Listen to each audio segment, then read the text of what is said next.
we're gonna create some really easy and very realistic looking scars, and you can do this in under 15 minutes. All you need is a few supplies, a couple colors, and some Mehron Collodion.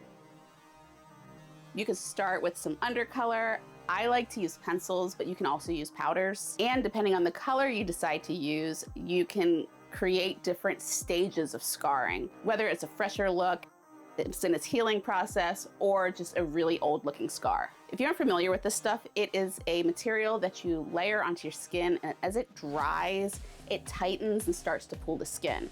And the more you layer it, the more it will pull and the deeper the scar will appear. And it will indent the skin, giving an illusion of a deeper scar. This may not work on some people and also certain areas. Do not recommend using this over a full face of makeup. That can cause it not to grab the skin well, and the edges could start to peel up. Okay, let's get this look done in 15 minutes. Just gonna doodle out an interesting scar and blend it and soften it in certain areas. Just do whatever you're feeling. Now to add the layers. I am applying this pretty thick. So depending on how heavy-handed you are, you might find you need to add more layers than I will. This stuff also is very fumey, so I do not recommend applying it too close to the eye. You know, the exact thing that I am doing. Yeah, don't do that. Also, keep it out of your hair. I did end up adding a little bit of glue stick in my eyebrow hair because I wanted it to look like the scar was going through the brow. Yes, I could have done a much nicer job with this, but we're on the clock. Make sure your collodion dries between layers. As you build, it will start to tighten. Round 2. Also, as I apply it, I will let it kind of puddle in areas. That's just gonna create a more intense pooling. I don't apply this all thin and even. I like having the different divots and the uneven dimpling that will happen. It makes it look a lot more interesting. Also, this stuff looks really cool just on bare skin, so we're gonna do a few spots like that. And you can see, because I applied it so close to my eye, it's actually pulling it down.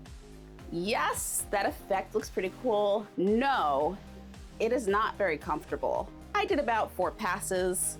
The final pass, I did kind of go in and either widen areas or just try to deepen random spots. Again, because I'm applying this pretty heavy, if you don't have the effect you want and it's not deep enough, just keep adding more layers. Also, there's just certain areas on your face that are gonna pull better than others. And in areas of a lot of movement, like the lips, I mean, eventually it will start to pull up from the tension on the skin. So if you're doing a quick look, nothing wrong with it, but if you're expecting it to last throughout the day, you might have a little problem in that area. So keep it in mind when designing your scars. At 10.5 minutes, this looks cool enough to just walk out the door, but we're gonna add a little more color and a little more drama. Using a skin tone color lighter than my own on the edge to add a highlight.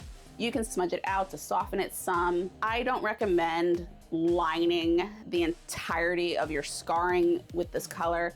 You just wanna pick some spots that might look cool to exaggerate a little more.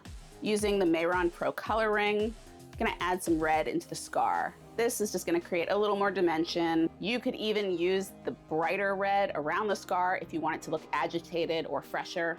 Again, this is just sporadic.